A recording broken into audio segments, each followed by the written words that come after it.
아주 편한 시간으로 만들어 드릴게요. 재미없으면 주무세요. 어때요? 시장 처음 보나요? 그래요? 잘생겼어요? 잘생겼어요. 영화 배우 같아요? 아니요? 그래요? 여러분도 굉장히 이쁘고 잘생겼어요. 화성에 대해서 한 학기 받으셨죠? 화성 어떤 것 같아요? 한마디로 설명하면 화성 괜찮은 도시인가요? 살만한 도시 같아요? 우리 화성은 정말 괜찮은 도시예요. 가끔 이런 얘기를 저평가 우량주다라는 얘기를 해요. 평가 자체가 영국의 연쇄살인 사건이라는 게 있었어요. 영국에서 그런 사건이 처음 생기면서 이 이미지가 100년을 가요. 100년을. 우리 화성이 한 20여 년 전에 그런 사건이 있었죠. 그 이미지가 지금껏 와요. 근데 수원, 오산, 평택, 의왕, 안산, 시흥 우리 화성하고 가깝게 있는 도시의 사람들은 그렇게 이제 생각 안 해요. 정말 화성 대단하다. 근데 좀 멀리 있는 사람들의 생각이 이미지만 가지고 옛날하고 똑같을 거다 이러는데요.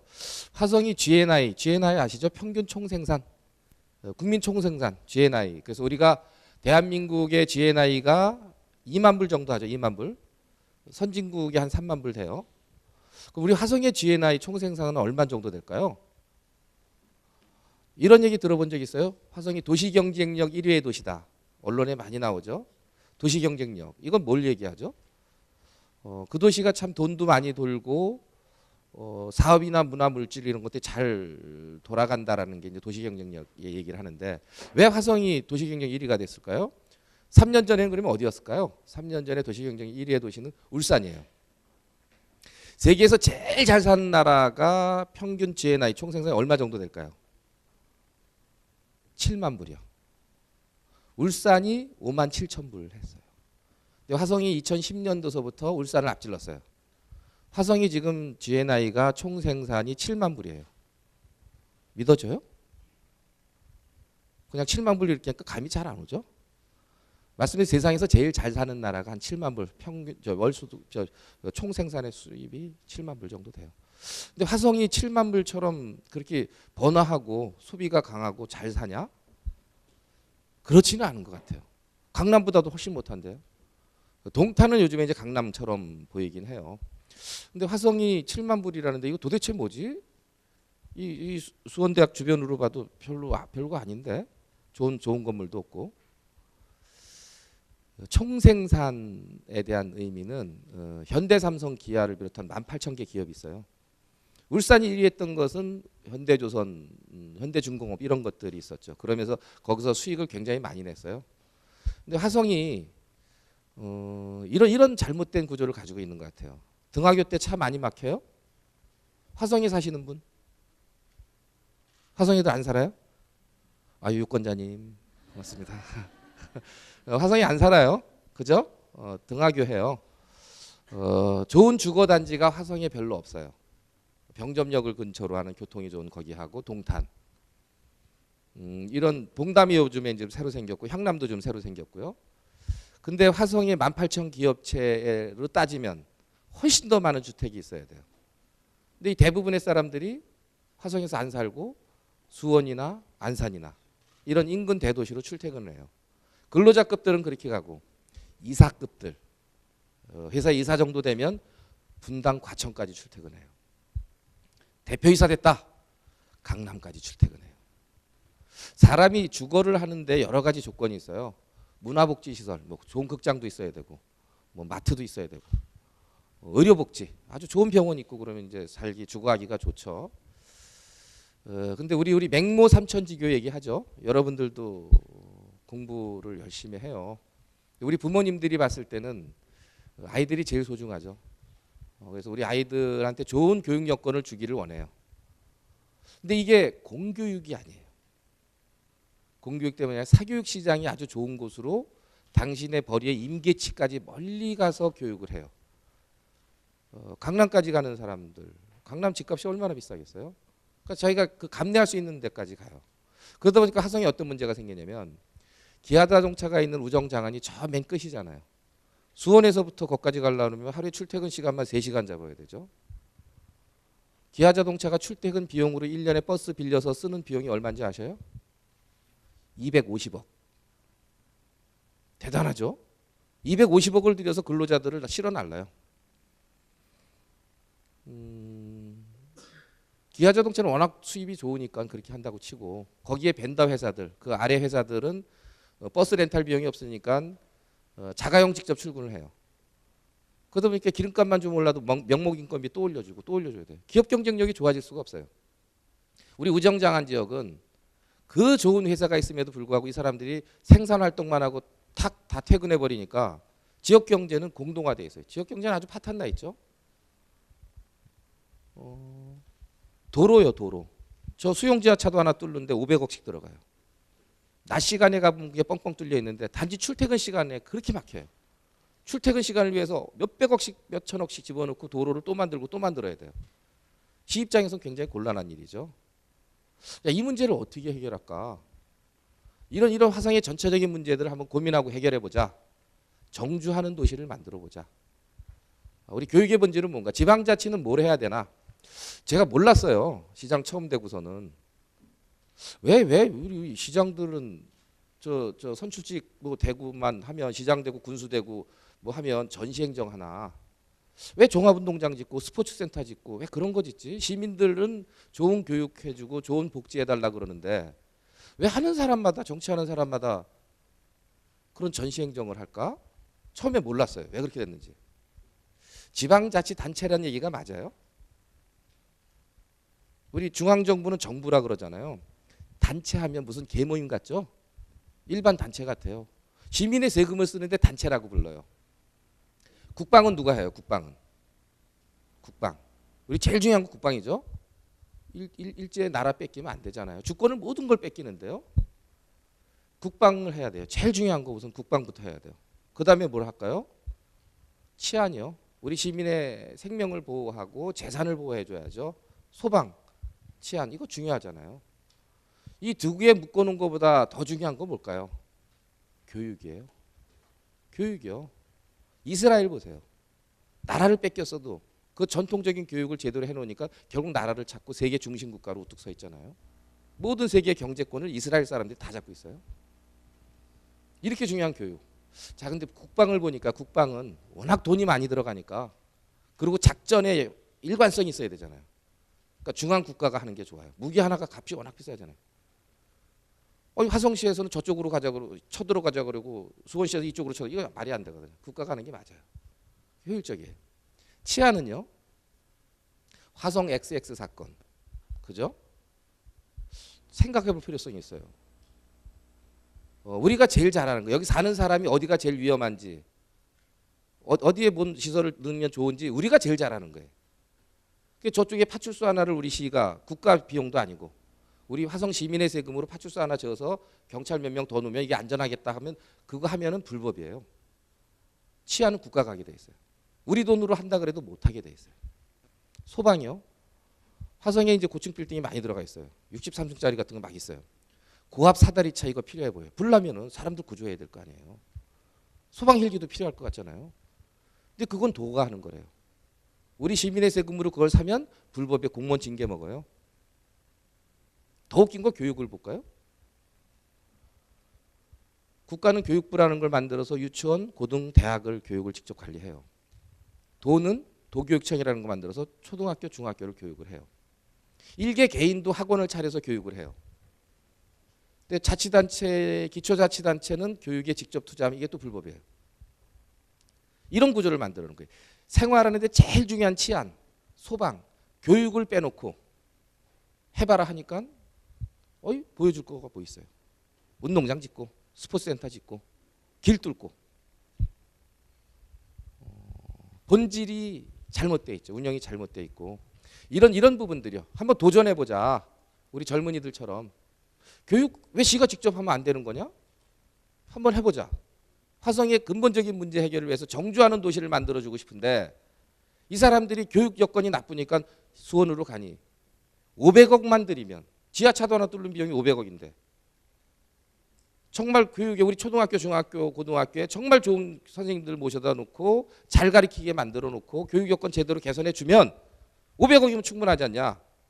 그럼 지하철도 안 뚫고 그 사람들이 야 그럼 화성에 남아서 살자? 이렇게 하면 지역 경제도 좋아지고 교통도 안 막힐 거고 기업은 우수한 인재를 가깝게 뽑을 수 있어야 좋은 기업인 거예요. 기업의 경쟁력이 생기는 거예요. 지금처럼 250억씩 돈 벌어서 길바닥에 다 버리는 거죠. 현대자동차가 200억 써요. 출퇴근 비용. 돈 벌어서 길에 뿌렸잖아요. 근로자 복지 향상을 해줘도 시원찮을 돈을. 그런 고민들을 가지고 시작했어요. 화성은. 이 정책은 8가지 정책을 제가 가지고 나왔는데요. 대한민국에서 화성이 유일하게 시작한 정책이에요. 누구도 해보지 않고 제가 모두에 말씀드렸던 이런 문제들을 해결하기 위해서 하나하나 만들어간 화성의 문제. 화성은 서울의 1.4배의 광활한 면적을 가졌어요. 대중교통수단이 좀 잘 안 갖춰져 있죠. 난개발이 돼 있어요. 균형 발전이 안 돼 있어요. 어디 동부 지역은 굉장히 강남보다도 잘 사는 도시가 돼 있고 서부 지역은 아주 낙후돼 있어요. 이런 전체적인 문제를 어떻게 하면 해결할까 하고 고민하다가 만들어진 정책이에요. 화성시 창의성 교육도시요. 교육에 한번 도전을 해보자. 화성에 이런 문제들을 정주하는 도시를 만드는 게 시급하고 그러려면 시가 사교육 시장에다가 투자할까요? 강남에 슈퍼학원 불러다가 보조금 줄 테니까 우리 아이들 교육해 봅시다. 이거 못하죠. 공교육을 한번 활성화시켜보자. 근데 교육의 분들이 어떤 거냐고 우리가 한번 고민을 해보자고요. 교육, 도대체 교육이 뭐냐? 100점이 있다고 생각하세요? 100점? 여러분들? 100점이라는 게 뭐죠? 세상 사는데 100점이라는 거를 누가 결정하고 누가 만들어요? 무슨 학과죠? 여기 다니시면 다 과가 다 다른가요? 달라요. 제 얘기를 좀 해볼까요? 제가 대학을 42에 들어갔어요. 48에 대학원까지 마쳤어요. 그 전까지는 고졸로 살았어요. 제 전직 직업은 뭔지 아세요? 전 직업. 시장 되기 전에 뭐 했던 사람 같아요? 아까 영화 배우 얘기 누가 하는 것 같던데 장의사였었어요. 장의사. 장의사가 뭐 하는 사람이에요? 시신 닦아서 염해드리는 마지막 가는 길 도와주는 사람이죠. 그런 사람으로 생겼어요. 그렇게 보여요? 안 보이죠? 집안이 정말 힘들게 찢어지게 가난했어요. 전 수학여행 한번 가본 적 없어요. 졸업 앨범 하나 사본 돈이 없었어요. 제가 유신고등학교를 여기서부터 다녔는데 차비가 없어서 경기대학교 앞에 내려서 월드컵 구장 넘어서 걸어 다녔어요. 도시락 한번 제때 싸간 적이 없어요. 대학을 이렇게 저렇게 해서 들어갔는데 잘렸어요. 할 게 없더라고요. 그런 고졸이 뭐 할 게 있어요. 그 시절에는 대학생이 과외 금지령을 내렸어요. 과외를 못했어요. 지금처럼 무슨 아르바이트 뭐 시급 얼마짜리도 아예 거의가 없었을 시절이었어요. 근데도 전 사업할 거 다 했고 생각을 바꿨어요. 기존의 장의사들이 바가지 씌우고 속이고 이렇게 해서 돈 벌었어요. 많이 못 배운 사람들이 했죠. 전 그걸 달리 봤어요. 장례 문화를 한번 바꿔보자. 왜 그렇게 해서 돈을 벌어야 되냐? 기존의 장의사들이 우리 제례나 장례 문화가 어떻게 됐는지 전혀 신경을 안 쓰고 주먹구구식으로 해왔어요. 그걸 한번 정리해보자.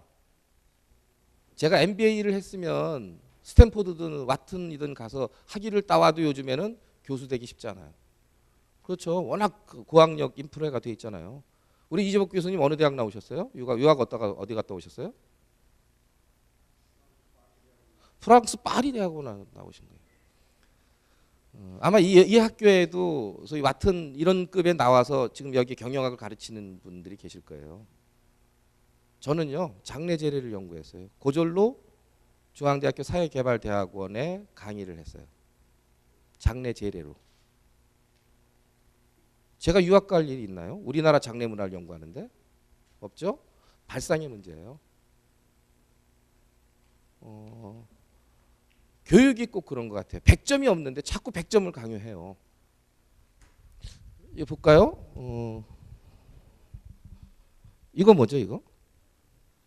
제가 삼성이 있는 연고를 가진 시장이라 핸드폰이 바뀌기만 하면 써보라고 가지고 와요. 예, 노트 3인데 노트 4를 제가 지금 바꾸고 있어요. 뭐죠? 우리 카스토리가 이전이 안 돼갖고 지금 그거 이전 때문에 지금 못 바꾸고 있는데요. 핸드폰이에요. 핸드폰이 최초의 세계적인 회사가 어느 회사였었죠? 기억하세요? 어려서 기억을 못 하실 수도 있겠는데 모토로라, 노키아 세대 모토로라고 있었어요. 그 전에 아주 벽돌만한 크기의 전화기. 이게 잘 터지지도 않아요. 무선 기지가 몇 군데 없어가지고 그 근처 가야 터져요. 근데도 이걸 아주 폼 잡고 들고 다니고 있었어요.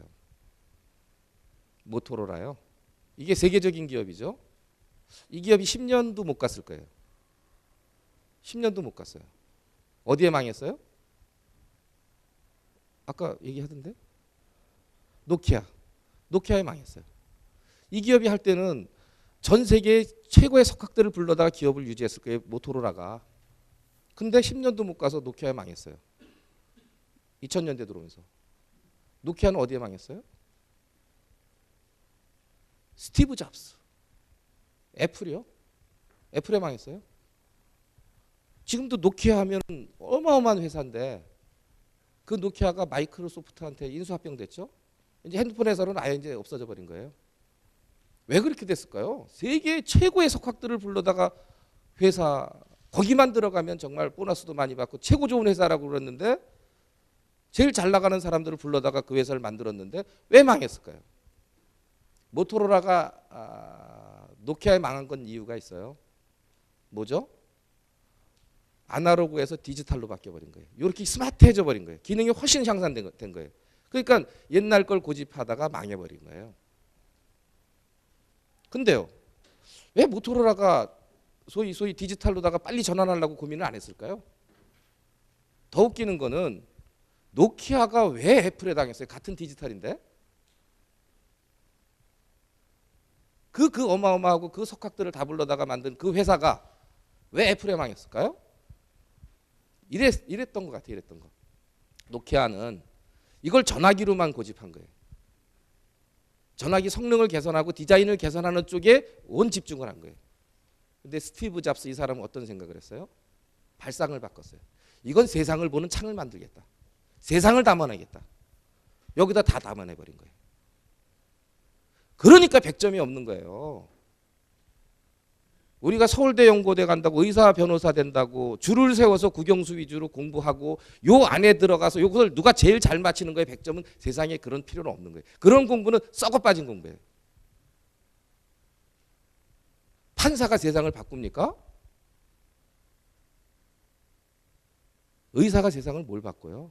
안정된 직장일 뿐인 거예요. 모두가 공무원 하려고 그러는 사회는 망해가는 사회예요. 정년이 보장됐다. 도전해야죠. 혁신해야죠. 여러분들 몇 살 사실 것 같아요? 제가 장담컨대 120살은 사실 거예요. 건강하게. 만약에 그렇게 못 사는 사람이 있으면 저한테 소송 들어오세요. 그래도 돼요. 이런 조건이죠. 천재지변이나 우리가 정해놓은 의학적인 기준이 있어요. 뭐 3년 안에 무슨 검사 받고 5년 안에 무슨 검사 받고 그렇게 안에 받은 사람들의 생기는 병은 현대의학으로 다 고친다는 얘기예요. 아주 이상하게 희귀병 말고는 건강하게 120살 살 사람들인데 사오정 얘기가 뭐죠? 사오정? 45이면 쫓겨나요.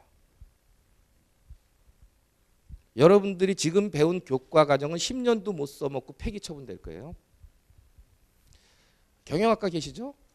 옛날에 MBA 이론 중에 이런 게 있었어요. 경영학 이론 중에 불과 10년 내외일 거예요. 대한민국은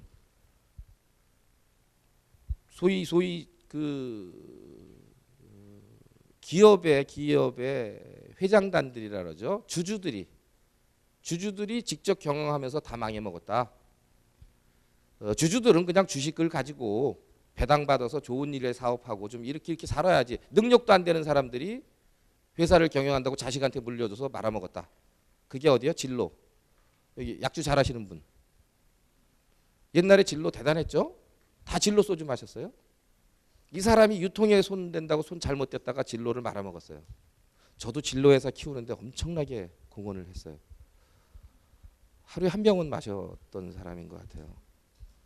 그래도 상장 하나 소비자한테 감사패 하나 안 주면서 그 기업이 성공했는데 그냥 다 말아먹었죠. 근데 경영학 이론이 금방 바뀌어요. 어떻게 바뀌어요? 대한민국이 대기업 위주로 크면서 경쟁력이 있었다. 전문 경영인들은 단기 차익에만 노력을 해요. 장기적인 회사 발전에 대해서 투자를 했다간 이사들한테 맞아 죽어요. 빨리 너 성과 내라, 성과 내라. 그러니까 눈앞에 보이는 것에만 투자를 해서 성과 내서 인정을 받아야 돼요. 근데 CJ가요. 옛날에 제일제당이죠. 이게 계속 설탕만 만들었으면 오늘날 이 기업이 돼 있을까요? CJ가 50대 기업 안에 들어갔던 기업이에요. 그래서 제일제당이. 근데 지금 설탕만 만들어서 우리나라 대한민국 50대 기업 할 수 있을까요? 못해요. 엔터테인먼트 회사로 바뀌었죠. 바뀌어요. 옛날 거 고집하면 망하는 거예요. 그런 식으로 자 주주가 되니까 회사의 실질적인 주인이 되니까 장기적인 관점에서 투자를 하더라. 그러니 실제 책임 있는 사람이 회사를 경영하는 게 맞다라고 경영 논리가 바뀌어요. 세상이 이렇게 계속 순간순간 바뀌어요. 가치도 바뀌고. 근데 우리가 만들어 놓은 정형의 틀을 보고 그 생각만 해라. 거기 안에 100점만이 성공할 수 있다. 의사 되고 싶고 변호사 되고 싶고 고위공직자 되고 싶고 공무원 되고 싶은 사람들의 거기 갈 수 있는 확률이 몇 프로나 될 것 같아요? 0점 몇 프로예요. 0점 몇 프로. 99점 몇 프로는 다 거기 못 가요. 근데 거기만 존중하는 구조를 만들어 놓은 거예요. 자, 주입식 교육하지 말자. 사지선다형 교육하지 말자. 우리 창의성 교육은 체험학습 위주의 교육을 하겠다. 참여 수업을 하겠다. 너만 성공하고 너만 100점 맞고 너만 1등 하라는 교육이 아니라 우리의 모두 지혜를 모아서 성공할 수 있는 방법을 찾아가는 교육을 해보자. 책 많이 읽는 수업을 해보자. 지혜로운 수업이요. 안철수 잘 아시죠? 여러분들 멘토죠? 그래요? 여기 분들은 안철수하고 별로 안 친한가 봐. 이분이 정치를 잘할지는 잘 모르겠어요. 근데 이분 예를 제가 가끔 드는데 이분은 어떤 사람이냐면요. 안철수 얘기하니까 고개가 끄덕끄덕 몇 번 거려지는데 이분 어떤 분이냐면 이래요. 우리가 그 부러워하는 시읒, 기역, 디귿 쪽의 대학을 나와서 의사예요. 서울국립대요. 그죠? 서울국립대 의사랑 같은 건물에 건국대 의사, 건국대 얘기 그러니까 좌우장 그 나머지 대학 의사랑 건물에 같은 내과를 해요. 그러면 서울대 아닌 의사는 망해요. 같은 의사도 그렇게 인정 못 받아요. 근데 우리가 그 부러워하는 평생이 보장되어 있는 서울대학교 의대를 나와서 그냥 편히 살 수 있는데 이 사람이 컴퓨터 바이러스를 연구해냈어요? 이거 가능한 일일까요? 이 양반이 만약에 정규 교과 과정에 주입식으로 교육을 받았다. 우리 때 EDPS, 우리 선배들서부터 전자전산이 유행하기 시작했어요. 그래서 컴퓨터학과가 생겼어요. 거기에 들어가서 그 커리큘럼대로 교육을 받았다 그랬으면 이 사람도 똑같이 백신을 개발 못했을 거예요. 그게 주입식 교육의 폐해예요. 근데 이 사람은 영원히 자유로웠어요. 지혜가 있었어요. 고전에 책을 많이 읽으면 지혜가 생겨요. 너무 쉬웠네. 컴퓨터 프로그램 보니까 작동을 하네 어느 순간에. 이걸 문질렀더니 다 깨졌어요. 가만히 보니 프로그램 깔은 순서가 있고 깔은 순서대로 프로그램 제거하고 나니까 바이러스만 남았어요. 이걸 치료하고 나니까 다시 재깔아 오르니까 너무 쉬웠어요. 근데 우리 같으면 이걸 개발하면 어떡하죠? 여기서 더 큰 문제가 있어요. 특허내죠. 특허내고 이게 왕창 땡기잖아요. 누가 감히 누가 공짜로 쓰려고 그러면 이건 난리 나죠. 그 경찰에 고발하고 해야죠. 그래서 왕창 땡겨서 여기 수원대학교 옆에 목 좋은 데다가 상가 하나 사놓고 자손만대 잘 살아야 될 거 아니에요. 근데 이분은 어떻게 했어요? 그냥 줬어요. 그러고는 한 번도 해본 적이 없는 회사 경영에 뛰어들었어요. 의사가 컴퓨터 회사 안철수 연구소. 여기서 잘 고민해보자고요. 정말 회사를 경영하는 건 너무너무 힘든 일이에요. 그것도 여태까지 해본 적이 없는 새로운 회사를 만들어서 기반을 잡는다. 이건 정말 힘든 일이에요. 근데 이분 성공시켜놨어요. 여기서 더 큰 문제가 생겨요. 이런 새롭게 바뀌는 회사에 대해서는 자기 머리에 써먹을 거 다 써먹었어요. 이 사람이. 그러니까 물려줘요. 주식 일단에 가지고 나와요. 뭐냐면 우리나라 중소기업 대기업 하는 사장님들은요. 저도 마찬가지고 시에서 차가 나와요. 제 수행비서가 둘이에요. 기사 하나, 수행비서 하나. 지금도 우리 과장님하고들 많이 와 계셔요. 우리 공보실에도 와 있고. 제가 한 사람이 뜨면 대여섯 명이 같이 쫓아다녀요. 이건희 회장님은요. 휴가 한 번 간다 그러면 스케이트장 하나를 통째로 다 빌려요. 그 누가 빌려요? 회사에서 빌려요. 자기 돈 1원 한 푼도 안 들어요. 이건희 회장님 댁의 식모는 삼성 직원이에요. 다 해줘요. 이런 기득권을 버린 거예요. 나 버리자. 그러고 그거 놓고 어디 가요? 한 번도 해본 적이 없어요. 이 사람 인문학 한 번 해본 적 없어요. 와튼 스쿨 갔어요. 그 대단한 와튼 스쿨 가서 MBA 딱 따와요. 그랬더니 카이스트 가서 뭐 복합파, 융합파 이거 한대요. 그래도 또 정치를 해요. 혁신하는 삶이죠. 기득권에 안주하면 실패 보는 거예요. 부단하게 도전하고 혁신하고 또 혁신하는 그런 삶. 그런 삶을 살 수 있는 사람으로 살아야 돼요. 공무원을 해도 찍혀야 58이면 쫓겨나요. 근데 거기는 연금이 그나마 있어 다행이에요. 근데 그걸 가지고 120살까지 산다고 생각을 해보십시오. 재앙이죠. 재앙입니다. 이건 정말 재앙이에요. 그러니 평생을 도전하고 혁신할 수 있는 삶을 살게 하는 교육을 해야 되는 거예요. 그게 창의지성 교육이에요. 화성은 아까 말씀드렸듯이 교육에 직접 투자를 못하는데 화성시가 직접 교육청을 하나 만들어놨어요. 창의지성 교육센터. 여기서는 뭘 하냐면 지금의 선생님들은 주입식으로만 공부하는 게 버릇이 되어 있는데 앞으로 지금처럼 주입식 공부하려면 화성을 떠나십시오. 그렇지 않을 생각이면 재교육 받으십시오. 토론식 위주의 디베이트 위주의 수업을 하는 스킬을 재교육하고 참여 수업을 하는 스킬을 재교육하고 이런 재교육을 받아야 돼요. 25명 미만의 스몰 클래스를 해요. 그래서 화성의 교육의 본질에 도전했고 그것이 바뀌어지고 있다라고 전 감히 자신할 수 있어요. 중앙정부는 교육개혁 못해요. 왜 그런지 아세요? 역대 어느 중앙정부가 예산 안 세웠겠어요. 교육개혁하자. 가진 인재들 다 불러다가 매번 실패했죠. 그 이유가 뭐라고 생각하세요? 합의 과정이 없었어요. 교육 주체인 학부형, 교육 주체인 선생님의 합의가 있어야 이게 바뀌는 거예요. 좋다 그래. 의사 변호사 안 돼도 좋으니 우리 아이들의 꿈과 길을 마음껏 펼칠 수 있게 아이를 키워보자라고 부모님이 동의하지 않으면 이건 성공할 수 없는 거예요. 그래서 로컬에서 가능한 거예요. 화성은 그것을 해냈어요. 참 대단하죠? 이런 얘기를 하는데도 좋은 분이 계시는 것 같은데?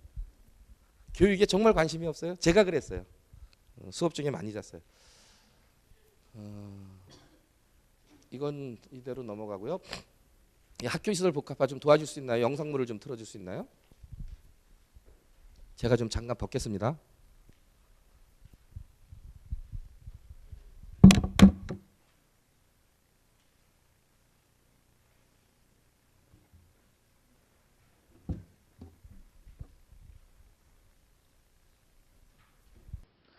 경기도 화성시가 학교와 주민센터를 통합하는 학교시설 복합화를 추진하고 있습니다. 학생과 주민들은 넓은 공간을 활용하고 수천억 원의 예산이 절감되는 효과가 있지만 어찌된 일인지 국토부가 승인을 미루고 있습니다. 경기도 화성시 동탄 신도시의 한 주민센터. 3층 건물에 동사무소와 주민자치센터, 문화복지센터 등이 함께 들어서 있습니다. 200억 원을 들여 건축했지만 주민 5만 명이 이용하기에는 턱없이 비좁기만 합니다. 인근에 있는 한 초등학교입니다. 학생이 1,200명이나 되지만 운동장은 한 학급의 학생들이 겨우 체육 수업을 할 정도로 작습니다. 화성시는 이처럼 비좁은 주민센터와 학교를 통합하는 학교시설 복합센터 8곳을 동탄 제2신도시에 건립할 계획입니다. 학생들이 이용할 수 있는 운동장 공간이 넓어지고요. 학생도 이용하고 주민이 함께 이용할 수 있는 그런 시설을 만들려고 합니다. 학교와 공공시설을 따로 건립할 때보다 예산도 1,700억 원가량 줄일 수 있습니다. 하지만 국토교통부가 학생 안전을 이유로 승인을 미루고 있습니다. 설계에 완벽하게 포함을 시켜서 안전 시스템을 만들고 학교 시설과 복합 시설을 충분히 차단하고 공유하게 만드는 그런 도시 설계를 만들어 왔던 겁니다. 전국에서 처음으로 동탄 2신도시에 학교 시설 복합화가 추진되고 있지만 건립이 지연될 경우 2015년 예정인 초등학교 2곳의 개교에 차질이 우려되고 있습니다. MBC 뉴스 박강훈입니다. 신도시는 한번 만들어 놓고 나면 바꿀 수가 없어요. 그죠? 아파트 다 들어가 있고 뭐 시설이 다 들어가 버렸잖아요. 체육관이 좀 필요한데 지어야겠다. 질 공간이 없죠. 이런 신도시 아닌 데는 저 논바닥을 메꾸든 산을 좀 깎아서 할 수 있는데 신도시는 이미 규격에 맞게 다 들어가 버린 거예요. 한번 잘못 지면 되돌릴 수가 없어요.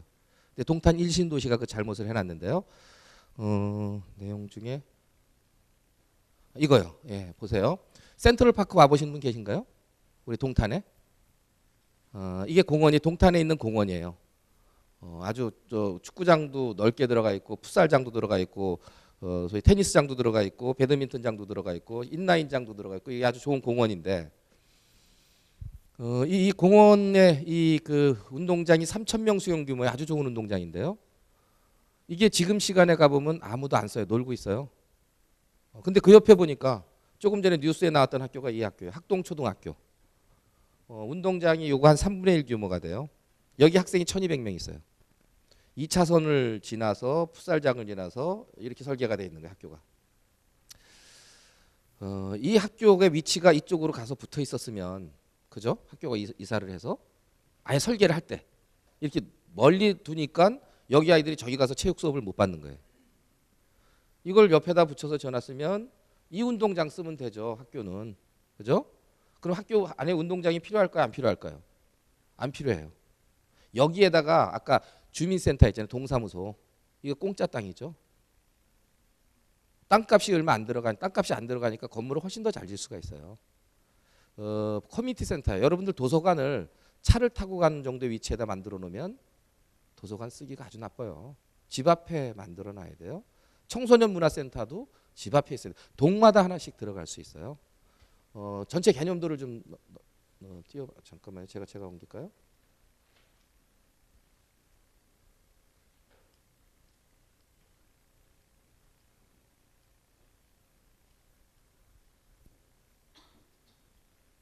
이런 개념인데요. 이게 복합화가 되고 나면 노인교실, 주민자치센터, 일반 도서관, 어린이 도서관, 청소년 문화재, 보육시설, 뭐 그러고 여기 동사무소까지 해서 학교 지하주차장, 학교 운동장이 지하주차장화 된다면 얼마나 많은 차를 댈 수가 있겠어요? 이런 개념입니다. 이게 교육청하고 LH하고 화성시가 합의를 본 거예요. 동탄 이신도시에 8개 동사무소가 들어가는데 거기마다 이렇게 배치해 놓으면 따로 이런 강당이 있으면요. 후마니타스 인문학 교육 같은 경우도 우리 평생 교육을 할 수 있죠. 할 수 있어요. 근데 학교가 이런 걸 개방을 안 해요. 실내 체육관 개방 안 해요. 안전 얘기하면서 개방 안 해요. 그럼 그 옆에다가 우리는 배드민턴 전용구장 또 지어야 되고 도서관 또 지어야 되고 강당 또 지어야 되고 2중 3중 투자예요. 근데 아예 설계 당시에 이렇게 반영해서 배치를 하면 예산도 훨씬 절감되고 이런 도시 문화가 생기지 않겠어요? 아이랑 손잡고 공원 데이트 하다가 엄마랑 아이랑 같이 도서관 가는 거예요. 도시 문화가 바뀌어요. 그래서 화성은 동탄 이신도시가 이렇게 바뀌면 여기 향남 이신도시, 봉담 이신도시, 남양 뉴타운, 송산 그린시티 앞으로 2017년에서 18년이면 인구가 100배로 늘어요. 100만여. 이런 시스템을 다 갖춰 들어오면 대한민국의 유일한 도시가 돼요. 커뮤니티 시설이 가장 완벽한 유일한 도시. 돈은 훨씬 덜 들인 도시. 그런 기회를 맞은 게 화성입니다. 그래서 학교시설 복합화가 대한민국 최초로 추진되고 있다는 말씀을 드리고요. 이것도 이제 예를 들면 화장장이요. 여러분 학생들한테는 뭐 딱 안 와닿는 얘기일지 모르겠지만 사람이 죽으면 요즘에 이제 7, 80% 대부분이 화장을 해요. 근데 이게 혐오 시설이다 보니까 서로들 안 하려 그래요. 이거 하나 만들려 그러면 정말 골치 아파요. 근데 화성의 장점이 뭐냐면요. 땅이 넓어요. 서울의 1.4배예요. 여기에 그린벨트가 전국에서 제일 많아요. 그냥 놀리는 땅. 근데 광역교통망이 굉장히 잘 돼 있어요. 제2서해안고속도로, 서해안고속도로, 의양가천고속도로, 용서고속도로, 경부고속도로 4개가 지나가 있어요. 이 장점을 한번 활용해 보자. 화장장을 한번 우리가 해보자. 근데 이 화장장이 그냥 일반 수원 연화장 같은 화장장이 아니라 수목원 같은 화장장. 자연장, 평장, 수목장까지 할 수 있는 화장장. 거기에 반려동물 키우는 분 계시죠? 애완견 이런 거 키우는 분 계시죠? 거의 가족 수준이죠. 반려동물을 화장하고 안치할 데가 없어요. 그 공간까지 넣자 하는 게 화성이 발상했어요. 근데 저런 걸 하나 하면 1200억에서 1500억이 들어요. 어마어마한 예산이 들죠. 보상비도 많이 들고. 화성이 공모를 했어요. 화성시 내에다 공모를 해서 요 앞에 매송면 쑥공리로 결정이 났어요. 한 건의 크레임이 없었어요. 무조건 들어오지 마라 이런 얘기 없었어요. 중국의 인민일보까지 소개가 됐어요. 화성에서 화장장을 하는데 님비 현상이 아니라 핀비 현상으로 바뀌었다. 서로 유치하려고 화성시에 있는 6개 동네에서 유치 경쟁이 벌어졌어요. 왜요? 그 지역에 주민복지센터 150억짜리를 지어주기로 했어요. 그 지역에 수건사업 100억을 들여서 치료해 주기로 했어요. 그 동네에다 유치되는 동네에다 50억을 직접 보상을 해주기로 했어요. 그러면 화성이 혼자 하면 그 돈을 어마어마하게 내야 될 거 아니에요? 근데 이 10개 시가 같이 하면 10개면은 1200억 들어가는데요. 나라에서 돈 좀 받을 생각하고 100억씩만 낸다 하면 1000억이잖아요. 근데 300억을 보상해 주는데 우리 시는 돈이 얼마 들어갔어요? 100억밖에 안 들어갔어요. 근데 우리 300억짜리를 얻었어요. 거기다 화장장도 얻었어요. 이런 발상이요. 어마어마한 수익 창출이 될 거예요. 우리 농산물이 저기 다 들어 500만이 쓰는 시설이에요. 그걸 설득했어요. 우리 주민들한테. 이거 들어가면 굉장한 이익이다. 그린벨트 그냥 가만히 놔뒀다가 뭐에다 써먹을래. 자연도 거의 보존되고 우리만의 특화된 사업을 할 수 있다. 주민들이 눈을 떴어요. 동의해 줬어요. 김문수 지사님이 경기도에 공동화장장을 만든다고 하남시에 제의했던 게 야 2천억 줄게 니네들 2008년도에 2천억 줄게. 거기다 대중교통수단으로 전철까지 니네들 넣어줄게. 근데 실패를 봤어요. 네, 화성에선 해냈어요. 대단하죠? 박수도 치고 그러던데 어디서는. 농담입니다. 그래서 이게 곧 그 추진이 되고요.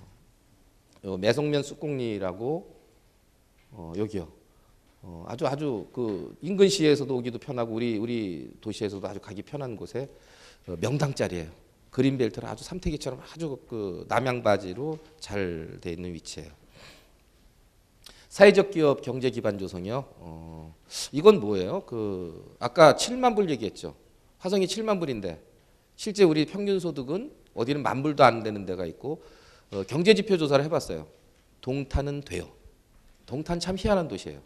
요즘에 중소기업 사장님들이 거기에 많이 살아요. 월 평균 수입이 500만 원이 다 넘어가요. 동탄 복합문화센터에서 공연을 하면 예매율이 100%예요. 성남 아트센터도 70%를 못 넘어요. 인구 대비 발레 학원을 많이 따져. 인구 대비 발레 학원. 강남보다도 많아요. 13만이 사는데 발레 학원 13개예요. 피아노, 클래식, 독주회 이런 거 하면 예매율 100% 터져요. 희한한 도시죠. 여긴 강남보다도 더 해요. 근데 화성 평균은 그렇지 못해요. 현대, 삼성, 기아가 기여는 했지만 여기서 벌은 돈이 서울로 대기업 구조로 다 간 거예요. 우리 주민들한테 안 왔죠. 우리만의 경제가 뭐 필요하지 않을까. 제가 이런 고민 끝에 사회적 기업을 만들고 협동조합을 만들자. 이런 발상 어때요? 아까 그 10개 시요. 9개 시. 여러분들 급식 받고 고등학교 다니고 그랬죠? 그죠? 농사가 제일 큰 문제가 뭐냐면요. 올해처럼 풍년이 들어서 골치예요. 잉여 농산물이 남으니까. 덜 생산되면 어떻게 돼요? 가격이 폭등해요. 경제적인 평가를 보면 돼지고기가 10% 증산이 되면 가격은 40% 떨어져요. 또 10% 미생산된다 그러면 가격은 40% 폭등해요. 그거에 행정하기 힘든 거예요. 농가가 좀 돈 벌만 하면 이게 파동이 나서 그래 농사 잘 사면 돈 벌만 하면 물가 안정으로다가 외국에서 왕창 수입해와요. 잉여 농산물 나오면 가격 떨어지고. 자, 근데 급식을 볼까요? 급식을. 1년 동안에 들어가는 급식의 양은 알 수 있어요. 우리 화성의 120개 학교에 쌀이 몇 톤 들어가는지 알 수 있어요. 표준식단이라고 들어보셨어요? 표준식단? 식단을 표준화시키자. 초등학생은 하루에 몇 킬로칼로리 섭취하고 중학생은 몇 킬로칼로리 섭취하고 견과류는 몇 번 섭취하고 육류는 몇 번 섭취하고 이게 표준안이 나와 있어요. 그거대로 하면 영양은 퍼펙트하다는 거잖아요. 자, 그럼 우리 표준식단을 만들자. 월요일 날 우리 120개 학교에서 월요일 날 120개 학교에서 월요일 날 다 콩나물 달라 그러면 콩나물 가격 어떻게 될까요? 공산품은 기계도 하고 찍어내면 돼요. 근데 농사는 그렇지 않잖아요. 쌀은 1년을 기다려 나오잖아요. 근데 유통 과정에서 월요일 날 120개 학교가 다 콩나물 주세요 하면 콩나물 사다가 갖다가 주려면 굉장히 돈이 들어요. 그러니까 비싸지죠. 자, 이걸 그렇게 할 필요 없잖아요. 월요일 날 콩나물 안 먹는다고 무슨 큰일 나요? 전쟁 나나요? 수원대학 근처에 20개 학교 월요일 날 먹고 병점역 근처에 20개 학교 화요일 날 먹고 이렇게 120개 학교를 일주일 단위로 나누면 생산하는 사람은 어떻게 돼요? 100% 팔잖아요. 그날 그거만 생산돼서 100% 다 팔 수 있으니요. 이거예요. 급식을 표준화할 수 있단 말이에요. 쌀농사 월급화했어요. 그래서 화성이 표준 모델을 만들자. 해찬들 두부가 친환경 맞을까요? 제가 출마할 당시에 민선호기 시장들이 대부분 공약사항이 친환경 무상급식 한다 그랬어요. 그래서 많이 개선됐어요. 곡류나 야채류, 과일류 이거 거의 다 됐어요. 근데 가공상품인 두부, 이 해찬들 두부가 친환경 맞을까요? 제1제당의 햄소세지가 친환경 맞을까요? 따져보니 미얀마산 수입산 콩이에요. 중국산도 아니고. 이게 유전자 조작, GMO죠. 유전자 조작 콩을 들여다가 자동기기에 걸어서 우리 아이들 급식해 준 거예요. 대기업이 하나고 무비판으로 줘버렸어요. 우리나라는 돼지고기 삼겹살 아니면 제값 못 받아요. 굉장히 싸죠. 근데 이 허벅지 살도 아니고 우리나라 것도 아니고 국적불명의 허벅지 살 잔뜩 들여다가 이 질이 떨어지니까 색소 넣고 향신료 넣고 해서 만들어 놓은 게 햄소세지. 우리 애들 그거 먹였어요. 8가구당 1가구가 불임이에요 지금. 인구가 줄고 있어요. 애 낳고 싶어도 못 낳아요. 환경호르몬이나 이런 것들 때문에. 잘 먹어야 돼요. 그럼 국민적인 합의가 끝나 있는 거예요. 그래서 화성은 전통콩을 심었어요. 협동조합을 만들어서. 그걸로 두부 만들고 두부 공장 만들고 콩나물 공장 만들어서 우리 아이들한테는 제대로 된 거 먹여요. 그럼 좀 비싸죠? 좀 비쌀 수밖에 없어요. 수입산 콩보다 우리가 직접 심었으니 전통콩을. 그 다음에 농약 하나 안 주고 제대로 길렀으니요. 전통 방식에 가깝게 두부를 만들어요. 굉장히 맛있고 고소해요. 이거를 우리 120개 아이들한테 다 먹이는데 해찬들 두부를 먹일 때보다 1억 5천의 보조금을 주면 돼요. 근데 이 돈은 어디로 갈까요? 이 1억 5천 돈은 어디로 가요? 해찬들 두부에 서울로 갈까요? 대기업 제품 먹으면 이건 다 서울로 가고 대기업 손에 들어가 버려요. 근데 우리 지역에 협동조합을 만들어 놨으니 여기에 들어가죠. 우리 농가의 수익원이 되잖아요.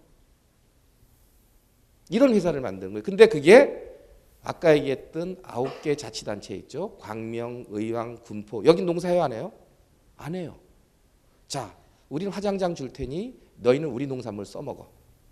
그리고 친환경 무상급식의 공약을 지키자. 우리 두부, 우리 콩나물 다 써주기로 했어요. 대박이죠.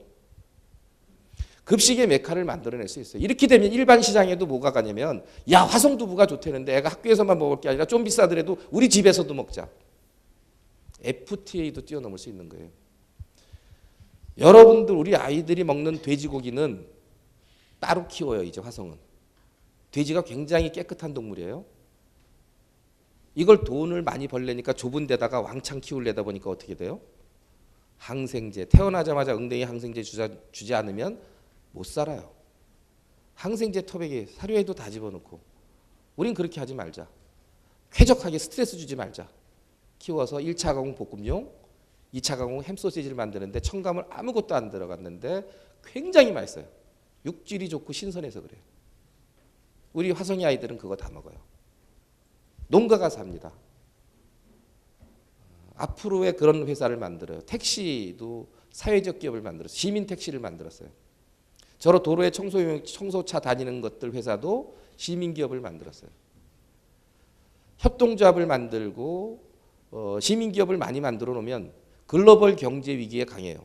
우리나라 경제 구조는 지금 대기업 구조라서 미국이 조금만 경제 위기가 오면 우리가 거기는 기침하면 우리는 감기 몸살 걸리는 구조예요. 근데 이런 식의 구조로 바꿔놓으면 국제 경제 거의 지역 기반이 단단해져요. 근데 화성은 제조, 농업, 서비스업에서 이런 탄탄한 회사를 엄청나게 많이 만들 수 있어요. 그래서 임기 말까지 만들어서 우리만의 경제, 현대삼성, 기아의 경제가 아니라 우리 53만 시민의 경제를 만들어 가야 그래야 3만 불, 4만 불의 혜택을 우리가 볼 수 있는 거죠. 그래서 사회적 기업을 많이 만들다라는 그 상황이고요. 종합수장고 이거는 그 국립자연사박물관 얘기 들어봤나요? 뭐 건축박물관, 민속박물관 이런 거 많아요. 국립자연사박물관은 뭐냐면요, 지구의 역사를 기록하는 거예요. 지구의 역사. 지구가 어떻게 태어났고 어떻게 성장 과정을 했지, 지금 어떻게 가고 있다. 세계적인 대표적인 회사가 스미스소니언사예요, 미국이에요. 요즘에는 이제 그 콜럼버스 호를 가져다가 우주박물관까지 만들어놨어요. 화성에 이게 이제 주 테마가 공룡이에요. 주 테마가. 코리안 캐럿옵스 화성 NCS라고 들어봤어요? 공룡. 보면 고성에 공룡 발자국 정도 가지고 공룡 축제를 해요. 우리 한반도는요, 점질토라 그래요. 물기가 있는 땅이에요. 그래서 유기체가 들어가면, 그것도 10,000년 전께 들어가면 썩어서 아무것도 안 남아요. 근데 그래서 화석의 발자국 정도가 남은 거예요. 유일하게 우리 화성에서 공룡이 출토가 됐어요. 걔 이름이 코리안 캐럿옵스 화성 NCS예요. 학명에 지명이 들어갔어요. 코리아도 들어갔고 화성도 들어갔어요.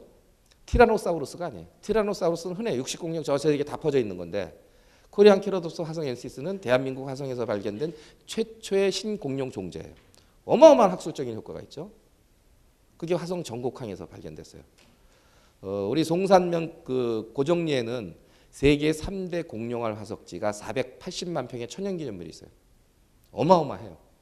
이곳에 국립자연사박물관을 유치하자라는 계획이고, 그것을 하나하나 추진하고 있어요. 저것이 들어오면 화성의 이미지 자체가 바뀔 거예요. 교육의 도시. 모든 학생들이 여기로 왔다 가야 돼요. 저 위치는 인천공항에서 한 20분이면 올 수 있는 위치예요. 그걸 위해서 화성이 굉장히 노력하고 있고, 수장고는 뭐냐면요, 저희가 2008년서부터 몽골의 공룡 화석이 많이 나와요. 거긴 사막이죠. 사질토예요. 그런 유기체가 들어가면 많이 있어요. 그래서 2008년도서부터 가서 어마어마한 양을 우리가 채취해 왔고, 몽골 정부랑 협의하에 새로운 공룡 종자, 학술지에서 깜짝 놀랄 공룡 종자를 이번에 찾아왔어요. 다음 달 12월 5일 날인가요? 국제 학술 심포지엄을 화성에서 해요. 이게 그때 발표가 돼요. 그래서 화성이 아주 1억 1,000년의 역사의 도시예요. 여태까지 정치인들이요, 뭘 잘못해놨냐면 택시를 남발했어요. 택시는 이게 개인 사업자 하나를 주는 거예요. 택시 하나 가지면 정말 먹고 사는데 큰 문제 없죠. 개인 택시를 가지면. 그러니까 정치하는 사람마다 막 택시를 남발해줬어요. 표가 나오니까요. 이 택시 받은 사람이 얼마나 고마워하겠어요. 그래서 지금 택시가 포화가 됐어요, 전국적으로. 그래서 택시를 소위 그 대중교통수단으로 바꾸자라는 법안을 내고 있죠. 그건 어떤 뜻이냐면 우리들 세금으로 택시 포화된 거에 대한 잉여금을 세금으로 메꿔주겠다는 거예요. 나쁜 놈들이에요. 정말 나쁜 놈들이에요. 근데 화성은 반대예요. 유일하게 화성은 택시가 절대 모자라요. 왜냐하면 신도시 위주로 인구가 갑자기 늘었기 때문에 이게 택시 공급이 안 됐어요. 수원하고 화성하고 비교하면 수원이 화성 면적의 6분의 1 면적이에요. 거기다 대중교통수단은 아주 잘 돼 있죠. 이제 전철까지 개통이 돼요. 반대로 화성은 수원의 6배 면적이고 대중교통수단이 아주 잘 안 돼 있어요. 근데 인구는 절반이죠. 수원에 택시가 4,760대가 있어요. 4,760대요. 화성에 택시가 1,000대 있어요. 어마어마하게 모자라죠. 근데 이 1,000대를 가지고 콜 회사가 8개가 있어요. 콜 회사가. A콜, B콜, C콜, D콜에서 콜 회사가 8개 있는데 제가 C콜에다가 전화를 걸었어요. 근데 여기 기사는 저 끝에 있어요. 그럼 저 사람이 저 데리러 오려면 시간도 비용도 많이 들죠. 저도 많이 기다려야 되고. 수요 공급이 어긋나 있으니 수요는 엄청나니 요거를 한 콜로 묶어놓으면, 하나의 콜 택시 회사로 묶어놓으면 가장 가까운 차가 배차가 되겠죠. 그러면 이분 비용도 안 날 거 아니에요. 가장 가깝게 빨리빨리 움직여서 많은 사람을 태워서 수익을 창출할 수 있을 거 아니에요. 그래서 하나의 콜로 묶자. 이렇게 한 게 화성콜이에요. 거기다가 화성 연세 이게 요즘에 택시가 말이죠. 무늬만 택시인 경우 많죠. 그래서 택시 사고 많이 나요. 택시인 줄 알고 탔더니 강도 사건이니 뭐 강간 사건이 별게 다 터지잖아요. 화성콜은 그럴 일 절대 없어요. 콜센터를 화성이 운영해요. 이제는 직접 운영해요. 그래서 누가 몇 시에 어디 배차됐고 누구를 싣고 갔는지 다 알 수 있어요. 거기다 안심 서비스를 하나 더 해요. 교통카드나 이거를 등록을 하면 인터넷에서 등록을 하면 단말기 그 등록한 사람이 그 택시에 타서 단말기에 대는 순간 자기가 언제 탔는지 어디로 이동하는지 언제 도착하는지 보호자한테 다 통보되는 시스템이에요. 대한민국 최초의 시스템을 만들어냈어요. 이제는 걱정할 거 없죠. 정말 안전하죠. 그래서 택시를 개혁해놓은 최초의 자치단체예요. 근데 대신에 콜비를 없어요. 되게 콜비를 1,000원 받죠. 근데 시가 이제 그걸 운영해 주니까 콜비를 안 받죠. 그래서 이렇게 바꿔놨고요. 종합제설 선진화 방안 이게 이제 수원이나 뭐 이런 오산 같은데 도시는 도시화돼 있잖아요. 그래서 이 제설을 하는 부분들이 한 가지 기계나 이런 걸로 갖고 가능해요. 근데 화성은요 어마어마하게 넓어요. 근데 대부분의 산업시설이 서부 지역에 가 있어요. 근데 도시에서 출퇴근을 하죠. 눈을 안 쳐주면요 산업체가 다 문 닫아요. 근데 화성에 눈 한번 오면요 염화칼슘 값이 얼마 들어갈까요? 이거 맞히면 제가 우리 복합문화센터 문화상품권 하나 줄까요? 화성에 얼마 들어갈 것 같아요? 눈이 한번 왔다. 염화칼슘 비용 그것도 국산 말고 중국산 싸구려. 어이구, 그럼 화성 망하는데 한겨울 지나면 한 5억 정도 들어요. 비용도 비용이고요. 생각을 해보시자고요. 이게 염화칼슘이라는 건 굉장히 독해요. 이걸 도로에 뿌려놓으면요, 도로가 쇄골 현상이 일어나요. 대형차들이 지나다니면 도로가 약해져서 파여요. 그 대형 사고가 터질 확률이 굉장히 높죠. 그 옆에 갓길 쪽에 보면 세멘으로 이렇게 터거리를 해놨죠. 소금기에 더 약한 거는 세멘트예요. 이게 너덜너덜해졌어요. 조금 더 지나면 뭐 있죠? 도로에 가로수 있죠. 겨우내 소금에 절여놨으니 이게 살겠어요? 그럼 이걸 또 다시 다 심어야 돼요. 차들이 보통 10년을 탈 수 있다면 저거 많이 뿌리는데 주로 다니처럼 바닥이 너덜너덜 8년도 못 타요. 토양 오염은 따져보지도 못해요. 도로는 보수를 하면 전면 보수를 하기가 힘들어요. 화성 워낙 넓어서 땜빵 보수를 하잖아요. 그 여름철 봄철 지나서 이제 땜빵 보수를 막 해대면 바로 뭐가 와요? 우기철이 와요. 장마가 와요. 이게 또 들고 일어나요. 이런 피해가 어마어마해요. 그래서 야 이제 그 친환경 제설을 좀 해보자 해서 화성이 시작했어요. 그리고 신도시 같은 데는 이제 인도들이 많잖아요. 보행자 전용 도로. 자기 집 앞도 안 치우는데 보행자 전용을 틔워라?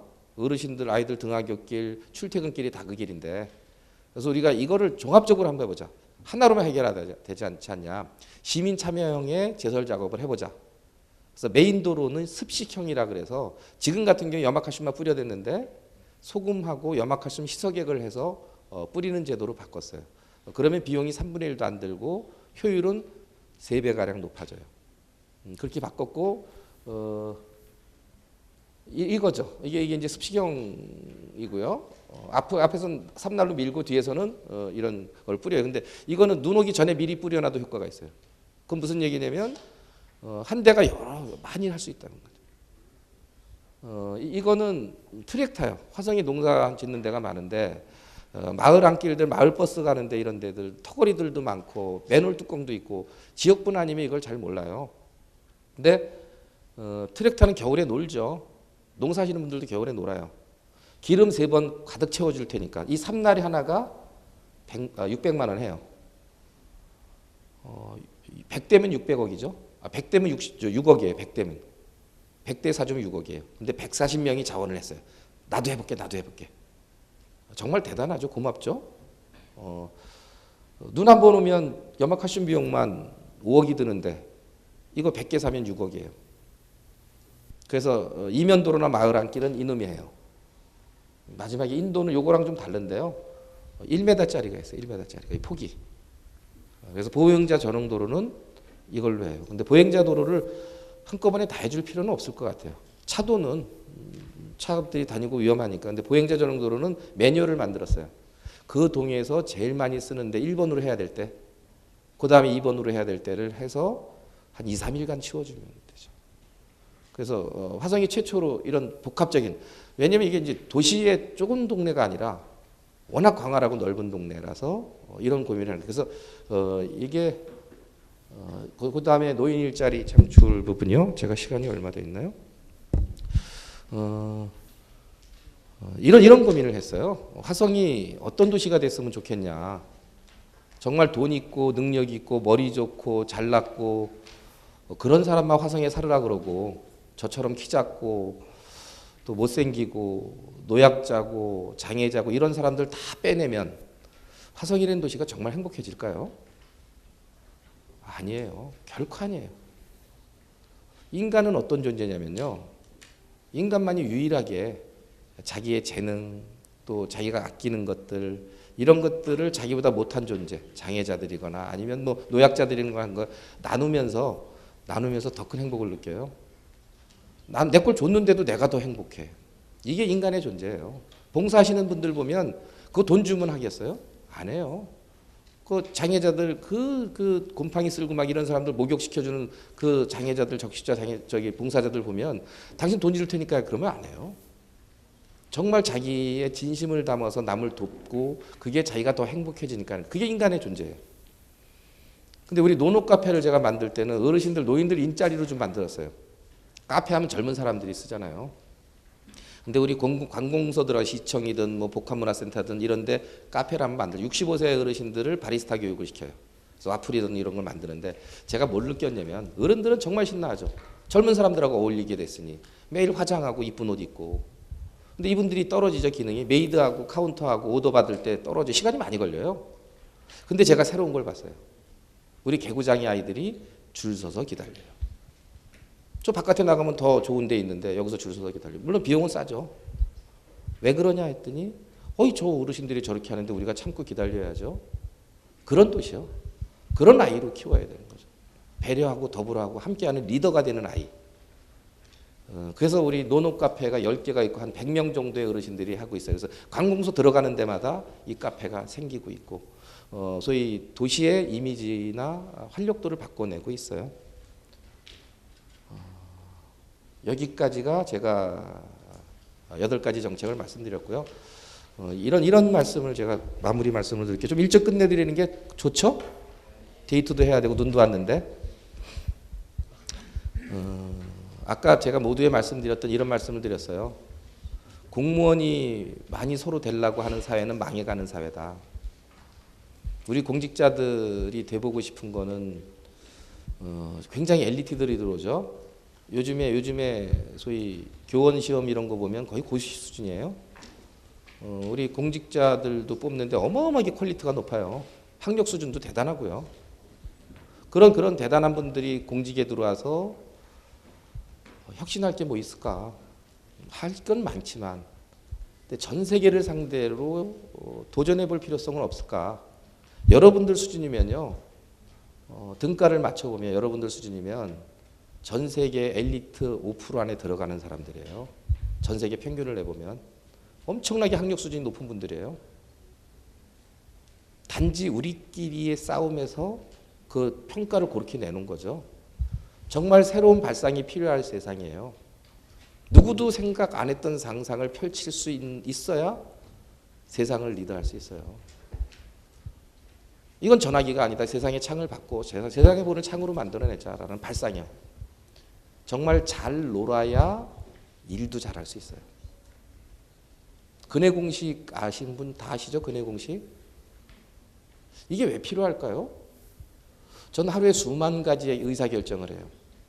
경기도 해수 면적의 80%를 화성이 관리해요. 당진 앞바다까지 화성 거예요. 경기도에서 제일 넓은 25,000헥타의 농지가 있어요. 지자체에서 제일 많은 18,000개, 현대삼성 기아를 비롯한 18,000기업이 있어요. 공업지대가 있고 농업지대가 있고 수산지대가 있고 도심 중심지대가 있어요. 하루에 수만 가지, 수천 가지 의사결정을 해요. 제 의사결정을 하는데 근해 공식 한 번도 써본 적 없어요. 삼각함수 들이대 본 적 없어요. 영어도 거의 안 써봤어요. 근데 그것이 제일 중요한 거예요. 우리 잣대가. 거기에 주눅들 필요 없어요. 장의사도 시장하는 세상인데. 그렇잖아요. 장의사도 시장하는 세상인데. 지금의 순서가 조금 뒤졌다고 실망할 필요 절대 없어요. 또 내가 지금 좀 잘났다고 집안 있다고 교만할 일도 결코 아니에요. 제 인생을 바꿔놓은 것의 계기가 하나 있어요. 17년, 18년 전쯤에 이거는 정말 꼭 귀담아 들으세요. 그리고 실천해 보세요. 어려운 일 절대 아니에요. 부하가 많이 걸리는 일도 아니에요. 제가 아주 지금 청와대 인사과장 하는 친구, YTN에 기자하는 친구, 셋이서 저랑 소주를 한잔 했어요. 한 17년 넘은 것 같아요. 근데 이상한 안주 얘기를 해요. 제가 못 알아먹는 안주 얘기를 해요. 프랑스식 안주인지 이게 무슨 안주인지 얘기를 해요. 이상 갑갑하더라고요. 신자유주의, 포스트 모더니즘 뭐 이런 얘기를 하면서 술을 먹는 거 이 망할 놈들이. 근데 제가 못 알아먹었어요. 고졸이었으니까. 그 이후로 아무것도 안 했으니까. 뭐지? 이놈들하고 내가 옛날엔 그래도 참 둘도 없이 지냈고 그랬는데 이제 얘기하는 세상을 내가 달리 사는구나. 앞으로 얘네들 평생 못 만나겠구나. 그래서 결심한 게 무조건 한 달에 책 3권 읽자. 베스트셀러 위주, 사회과학, 과학서적 위주. 무조건 읽자. 이해가 되든 안 되든. 결심했어요. 그리고 정말 읽었어요. 1년 되니까 알겠던데요. 이게 작은 정부로 뭐 어쩌고 저쩌고 대처리즘 이렇게 해서 1년쯤 지나니까 알겠더라고요. 저 뒤에 계신 이재복 교수님이 제 은인이신데요. 저 대학 졸업한 사람인 줄 알았대요. 무식쟁이 고졸이었었는데. 그러면서 자신감이 생겨서 하나씩 했어요. 하나씩. 해마다 하나씩. 제가 담배도 그렇게 해서 끊었어요. 담배 끊지 뭐. 한번 끊어보자. 제가 사업에 성공하고 이런 결심도 했어요. 나 평생 소형차를 타보겠다. 제가 벌은 돈이 제가 혼자 노력해서 벌은 것 같지 않아요. 우리 직원들이 같이 고생해 준 것 같아요. 근데 좋은 차 타면 좋은 음식 먹게 돼 있어요. 좋은 옷 입게 돼 있어요. 그렇게 교만하게 살지 말자. 소형차 타보자. 골프 하지 말자. 골프 하지 말자가 아니라 해마다 이런 거 하나씩 하는 거예요. 이걸 1년에 한꺼번에 다 한 게 아니라 10몇 년간 해마다 하나씩 했어요. 골프는 왜 하지 말자냐면 아까 비슷해요. 제 직원들 다 골프 시킬 정도로 월급 주지 않으면 나도 하지 말자. 근데 평생 못 할 것 같아. 중형차도 깨졌어요. 시장 되니까 중형차 줘요. 그래서 소형차로 바꾸려 했더니 제 보좌관이 키가 저보다 훨씬 더 커요. 그니 셋이서 탈래니 그래서 그냥 인정했어요. 제가 시장 간두면 또 소형차 타면 되지 하고 책 3권 읽는 거는 시장 출마하는 순간 끝났어요. 끝났어요. 못해요. 나 다음에 또 하면 되지. 노름만 한다. 제가 훌라 포카 굉장히 잘해요. 이재복 교수님도 보셨을 거예요. 제가 거의 땄어요. 어머니 용돈도 드렸어요. 근데 이게 굉장히 나쁜 짓이죠. 불로소득하는 거예요. 제로섬 게임이죠. 남의 거 내가 뺏어서. 지금은 명절 때 미나토도 안 해요. 친척들하고. 자기 것을 하나하나 만들어가는 거죠. 그러면 본인의 본질이 바뀌기 시작해요. 한번 해보세요. 첫째, 무조건 책 읽으세요. 괜히 쓸데없는 지식은 아까 제 핸드폰 안에 다 있어요. 검색하면 금방 다 찾을 수 있어요. 고전에서 지혜를 배워요. 지혜로운 사람이 돼야죠. 그리고 혁신하세요. 기득권에 안주하지 마십시오. 망하는 길이에요. 수원 사시는 분들 옛날에 종로거리 대단했죠. 서울의 종로 대단했죠. 강남이 개발되면서 완전히 낙후됐잖아요. 새로운 도전 아니고는 그런 것들을 담보받을 수가 없어요. 근데 여러분들은 아까 말씀드렸듯이 120살까지는 살 분들이라 지금 결과는 아무것도 담보해 주지 않아요. 그리고 기존의 방식대로는 여러분들이 성공을 담보받지 못해요. 여러분들만의 방식이에요. 새로운 가치를 창출해내는 눈을 가지세요. 그러려면 여행을 많이 하세요. 여행 많이 하세요. 책 많이 보고 여행 많이 하세요. 제가 그 39에 결혼을 했어요. 장가 못 가는 줄 알았어요. 정말요. 그 전까지 신용불량자였었어요. 제가 인도 배낭여행을 한 달간 한 적이 있어요. 정말 많은 거 느꼈어요. 인도가 계급 사회고 참 이해 안 가는 사회다. 뭐 브라만, 히사트리아 뭐 이렇게 해서 네 가지가 아니던데요. 수천 가지 계급이 있어요. 불가촉 천민, 만지면 안 되는 사람, 언터처블맨. 그거에 한 발 더 나가서 언시어블맨, 봐서는 안 되는 사람. 이 사람은 자기가 짝짝이도 들고 다녀요. 나 보지 마십시오. 나 지나가는데 보지 마십시오. 평생 빨래만 하는 직업을 가진 사람. 근데 이게 왜 유지가 되냐 궁금했어요. 한 달간 제가 경험하면서. 자본주의가 성공한 체제가 아니죠. 많은 모순을 가지고 있어요. 사회주의도 성공한 제도가 아니에요. 새로운 가치의 이념을 만들어낼 수 있는 곳은 전 인도라고 생각이 들어요. 앞으로 신세대를 이끌어갈 가치가 나올 수 있다면.